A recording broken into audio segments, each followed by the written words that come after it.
కుప్పంలో ఎయిర్పోర్ట్ కట్టిస్తారంటా ఉన్నాడు. అంటే కింద నుంచి ఒక ఆయన అన్నాడు, అరే బాబు గుక్కెడు మంచినీళ్ళు కూడా ఇవ్వలేనివాడు నువ్వు కుప్పంలో ఎయిర్పోర్ట్ ఏం కట్టిస్తారా బాబు అని చెప్పేసి కిందన్న కుప్పంలో అంట కూరగాయలు పండుతాయంట. ఆ కూరగాయలంట ఇంటర్నేషనల్ మార్కెట్లో కుప్పం నుంచి ఎయిర్పోర్ట్లో సరఫరా చేస్తాడంట. మరి 14 సంవత్సరాలు ఏం చేశారు బాబు? 14 సంవత్సరాలు ఏం పీకావు అక్కడ? బెండకాయలు పీక్కున్నావా? కూరగాయలు పీక్కున్నావా? ఏం చేశావు? 14 సంవత్సరాలు కుప్పం ప్రజలకి గుక్కెడు మంచినీళ్ళు ఇవ్వకపోతే ఈ రోజు మన జగనన్న అక్కడ ప్రజలందరికీ కూడా దాహార్తిని తీర్చాడు. 14 సంవత్సరాలు ముఖ్యమంత్రిగా ఉన్నాడు. కుప్పంలో రెవెన్యూ డివిజనల్ ఆఫీస్ లేదు, ఆర్టీఓ ఆఫీస్ లేదు. ఎవరు పెట్టారు తెలుసా? మన జగనన్న పెట్టాడు.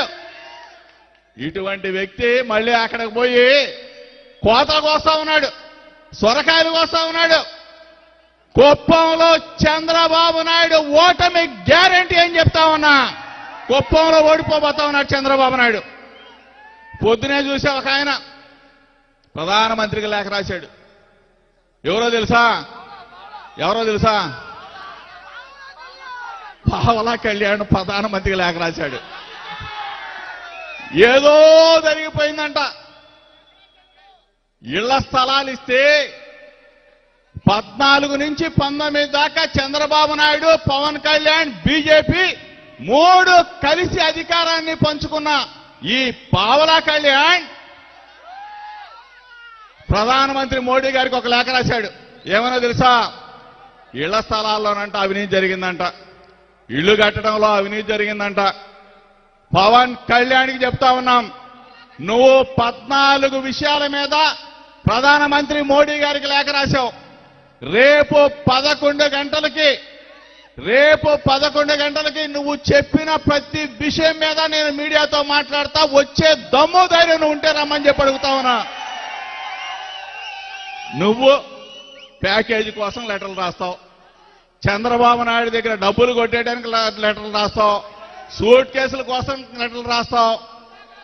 నువ్వు ఒక రాజకీయ నాయకుడివి, నువ్వు ఒక పార్టీ, నీదొక గ్లాసు గుర్తా. ఎప్పుడో తాకట్టు పెట్టేశాడు చంద్రబాబు నాయుడికి.